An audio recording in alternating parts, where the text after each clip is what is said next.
Hello everybody, it's Adrian Plus here. Yes, and Bridget, hello. So, here we are, number 189, Sounding the Shallows. Yes. And if we were in a boat, I think we've been rocked everywhere this week. We've had 2 storms, haven't we? Yep. Hitting the UK, and I gather there's something horrendous off the coast of Queensland, and goodness knows what elsewhere. Yeah. But, another stormy week in the news. Yep, bad week. Bad week. Our burst tyre seems very trivial compared to that, isn't it? Now you have to explain that. Oh, no, it was just that we were in Durham and we backed the car slightly and the front tyre went kabang. It really and did. we had to call the AA, and the AA came very good actually. They were incredible. We had to buy a new tyre, but that's all right. Yeah, that It's was nothing. trivial compared It's with. nothing. No. Yeah. Apart from that, I've still been wrestling with limericks, and one interesting aspect of it is, at one point you suggested, and I thought it was quite a good idea, if it was published, to call it limericks in the Bible in limericks. And then it occurred No, to me I didn't say that quite. that you'd have to have about 3,000 limericks. So I don't think that's going to happen. No, the idea of ploughing through Leviticus. No, I don't think so. No. No, I don't think There that's was a quite young what I man meant. called Malachi. No, anyway, I'm still enjoying it, which is good. So, And we still do get such interesting emails from people. And there was one this week that I particularly loved. And it was somebody who we've heard from quite often who lives in Australia. And it was a poem written by his wife. right. And I think the reason that it triggered so much in me, Adrian, is we've been talking about the truth and allowing uncertainty and allowing things to be beyond our holding grasp, and I just love this. Do we know her first name? Or No, not? we don't. We don't. But she knows okay. who she is, and her husband No, knows all right, who okay, who yep, she is. yep. And apparently she wrote this poem. I hope she doesn't mind me reading it. I really long find time this very ago. interesting. And she was helping out at a church-run out-of-school hours thing. Yeah. And she'd been told quite specifically not to do anything about creation because the children always ask about the dinosaurs. Right. And here it is. It is Right. quite long, but I loved So it this so is her much. poem. It Yeah, is. yeah. I'm embarrassed about the dinosaurs. They make an unholy lump under the carpet, and I'm afraid they may have stretched it beyond return. The Big Bang is okay, so long as I keep the cupboard doors shut, and a firm prod with a long stick usually sends the monkeys back into the trees. But the dinosaurs frolic and refuse to do as they are told. They will insist on coming out to play with the children. And numerous times my guests have tripped over a tail that won't stay put. But most disturbingly, they pass wind in their sleep, which only the firmest act of faith could ignore. I hold the paleontologists to blame. It wasn't necessary to dig up all those bones and rattle the ancient stories like a few milk teeth in a jar. Yes, I am worried about the dinosaurs, and I'm wondering if it's not too late to put them all back. I mean, it's just a brilliant poem. But more than that, it just sums up our whole problem. As soon as we try to put the Bible in its entirety, including the stuff that can be backed by fact and the stuff that might be story and the stuff that, as soon as we try and put it away neatly, it explodes out again. And the dinosaurs are one of those things. Yes, that's true. Well, they are. There are some people who don't believe in dinosaurs, who are more scared of dinosaurs than the people who do believe in them. And they're not here, which is ironic, to say the least. But I mean, that is another whole sort of argument. It can be a very divisive thing, and it can rock the foundations. And I know that there have been people who have quite strongly said, well, the universe is being explored and nobody's found God. On the other hand, I don't know. I was thinking, out of this poem, I hope this lady is pleased about this, I started thinking about Galileo. Right. And about, well, I know, but about the fact that he was actually put on trial. There was a young man called Galileo. No, Come on. Sorry, go for on. holding the belief that the earth revolves around the sun. That's right, And yeah. that, at that time, the Yeah. earth was flat. It was deemed heretical Yeah. by the church. And they had actually very firmly decided, I don't know on the basis of what, but the sun moved round the earth was a fact of scripture that could not be disputed. Right. And in fact, that's despite the fact that scientists at that time knew that that wasn't true. So that's the way it was then. Well, that's the way it was then. And I don't know what other people feel, but every time I see a program about our planet, Yeah. I expand even more the idea of the wonder of creation and, for me, of a creator God.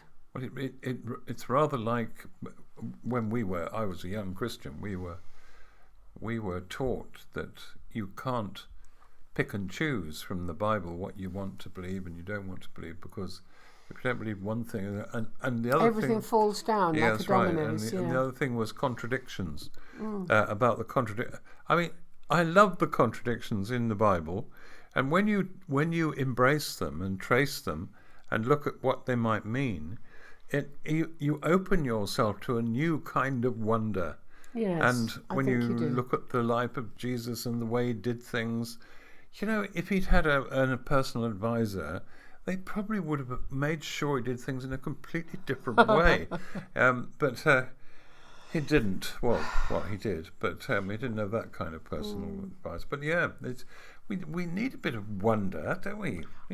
I really think we do, and I actually think it's quite serious at the moment, that because I don't know if it's lack of God or just lack of really looking and allowing yourself to face what you're doing, this dehumanizing of people, and it's not just in Ukraine, it's not just in Gaza and Israel, it's in so many places where it's as though if you I don't know, if you detach yourself from the idea that every single person, you might not agree, as we would, that they are made in some way in the image of God, that there is some of his spirit somewhere in them. But even if you don't believe that, the idea of the wonder of the creation of the human person, how can you do some of the things that have happened since the world began and are certainly happening now? Right. It has always been thus, I think, I'm afraid. I mean, I can remember people in churches I have known in my life whose eyes went black with rage and anger when they talked about certain kinds of people. And I can remember as a young man looking at their faces and thinking, what is this? How have you moved from being someone who talks about love and all the other stuff, then suddenly there's something like a serpent in you that's swirling around? I think there's such a fear that to allow the edges of your universe, as Galileo did, if you like, to expand and become more complicated, that you will fall into something you once described as the swamp of license. In other words, just wishy-washy nothingness. If you remember, you talked about the way of Jesus being between the rock of the law, which is impassable, and the swamp of license, into which if you fall into it, you just disappear. And I've always found that, as you know, a tremendously helpful image. And thank God, the way of grace is a twiddly-widdly line Yes. that runs between the two, Yeah. and is difficult to find unless you want to find it. Yeah. If you want to find it. So I was remembering today also another great evangelical hero, Oscar Wilde. Adrian. Well, actually, some things he said. Oh no, he when he was in Reading Jail, he wrote a famous letter called De Profundis, which means from the depths, to Lord Alfred Douglas Bosie from his cell. And one part of it is about Jesus, and he writes very interestingly about his belief that, having read the Bible, one of the things that characterized Jesus was a sort of extra capacity for imagination, for seeing things in a way that would be different from what you might have imagined or thought about. Yeah. I mean, just before you even talk about that, the thing that struck me when you mentioned Oscar Wilde is that this doesn't take away from the fact that, you know, that some of the things that he did, and I'm not talking about the main big gay relationship in his life, but the other stuff that he'd done, if you go that way too far, you will fall into some awful swamp of license by kind of thinking maybe everything's okay. But at the same time, I mean, anybody who's read his fairy stories knows that he had the most beautiful imagination. And what he says about Jesus in Reading Jail, unbelievably unhappy and living a life that he could never, and of course we know that he didn't really recover from that life, but he says something about Jesus that is extraordinary, and it's really affected you, hasn't it? Yes, it has. And by the way, I mean, if anyone goes too far down certain roads in almost anybody's life, you'll find something that you don't approve of. Yeah. Just so you know. Yeah. Yes. But yeah, I mean, he talks about imagination, and for the daughter of Jairus, they say she's dead. He says no, she's asleep. And then when he gets there, he lays his hands on her, and she's awake. And you think that's to do with his? You think I've he no saw idea. it? I mean, this is what Oscar Wilde was saying. I mean, carrying on from there, Peter, Jesus sees the other side of betrayal, what he can be, what he could be. He can imagine it. And when you're saying he looked at people like Peter, and he didn't just see the immediate. He saw the potential. Something like that. Imagination. I think it's more than potential. I think it's to do with. Someone was talking to me the other day about King David being a man after God's own heart. No, I was reading it. It was a commentary saying that the reason for that is because he always repented. Well, that's a real cop-out. I mean, the reason that King David was a man after God's own heart because he never did things by halves. He did some very bad things. He had in the early part of his life had an amazing personality and character, and the aspects of him that were part of him were what made him like God. And I think for a lot of people it'd be very useful to look at yourself and say, I don't like some things in me. And we've said this before, that if you recycle the worst of you, say to God, can you transfigure this into something that is useful? And trust God's imagination to show you how to do it. And of course you mentioned, I mean, there were people who were the other way round. I mean, Paul had crushed his imagination in order to do these things. He had, before he met Jesus, hadn't he? He had brought his life down into as narrow and law, I don't know, walled, if you like. He was trying to construct a barrier to there himself. You go, that's what I was trying to say. But that was broken through, and then God was able to use the extraordinary, well, you didn't like the word potential, but, you know, what he was. What he was. And I was thinking about Jesus going to Nazareth, and as you know, when he got there, he couldn't. What the Bible says, he couldn't do many miracles because people didn't believe, and they said, "No, this is the son of Joseph and Mary." You can't blame them on one level, but what I'm asking is it people lacking imagination, is imagination stroke faith? It's an interesting little tension there. What do you mean? Well, Jesus is, or the Bible is saying, or Jesus would be saying, I assume if he was here, I couldn't do a lot there because they didn't believe in what I was saying. That's what it says. Other times, I have to say, he did things whether people believed in him or not. But those people didn't. And I just think this is a very interesting area. You could take a group of people and say, let's talk about imagination and faith, and ask ourselves what we can learn by wondering how those two things fit together. So, yeah. Yes, I mean, it is allowing that faith is going to be a very uncertain thing, and that's what faith is. That it, as we've said so often, it is despite as well as because, and we have to allow, do we not, the dinosaurs?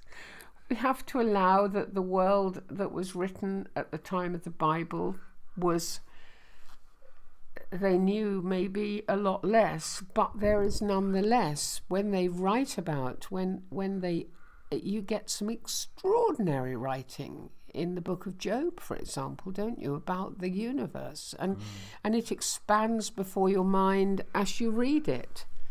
Well, as all good poetry and creative writing does.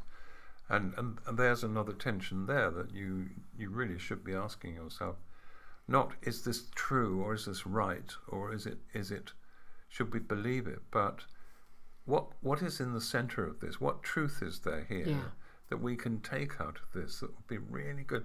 I was interested this week, we were watching Vera, weren't we? And, well, we were, yes.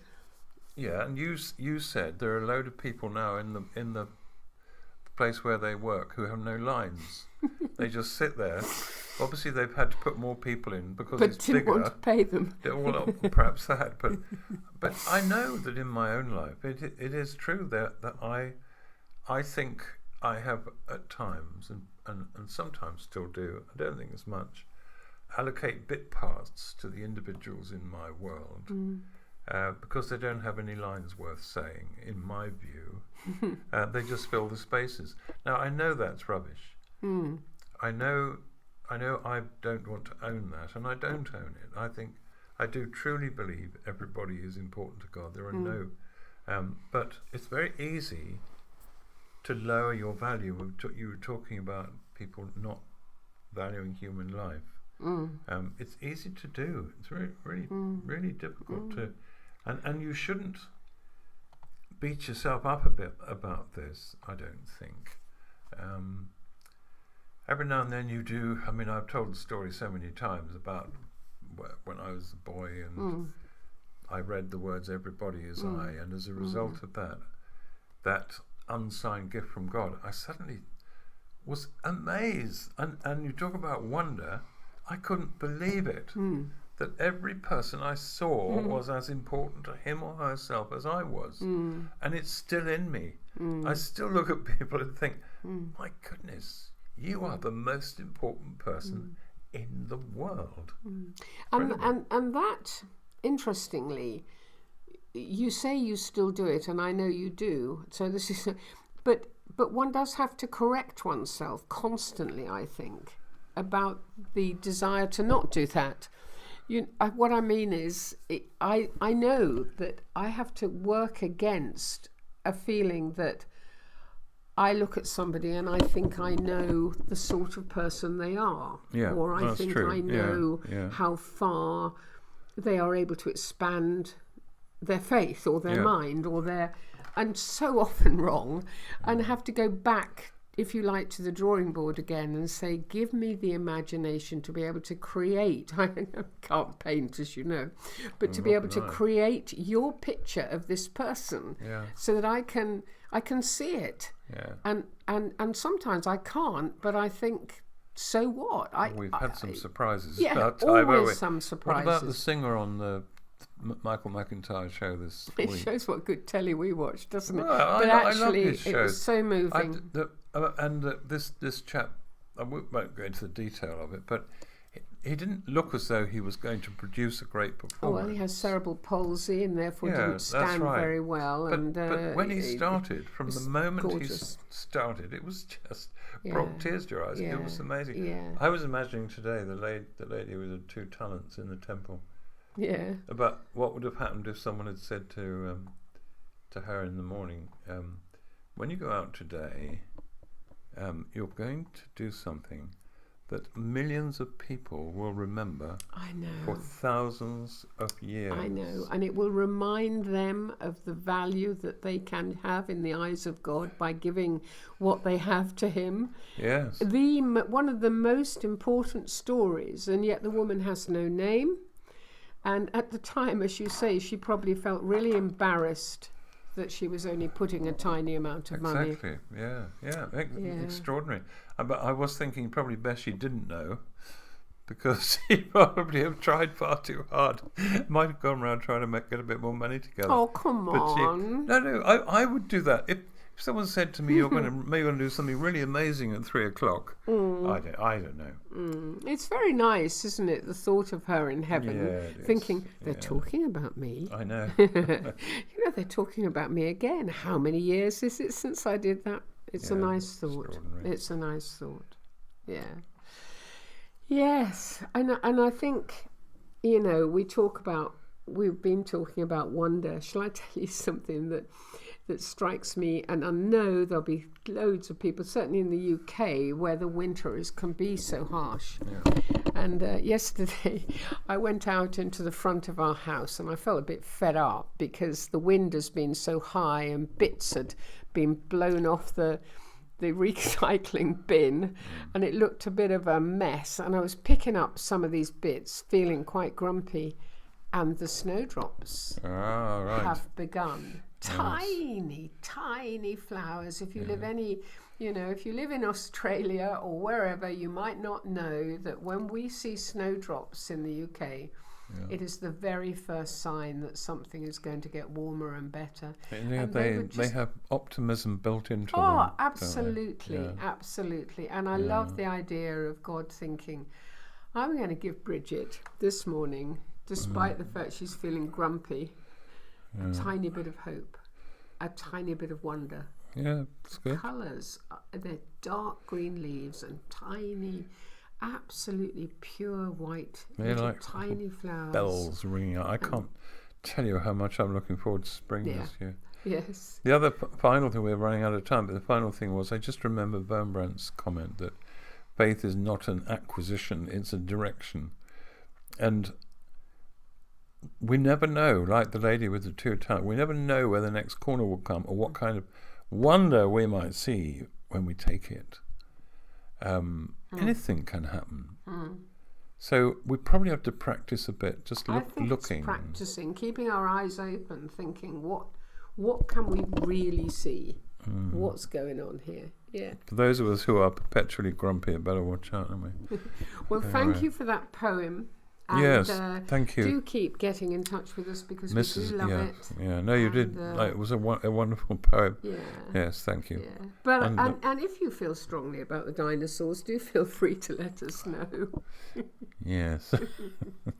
Okay, we'll see you next week. Bye-bye. Bye-bye.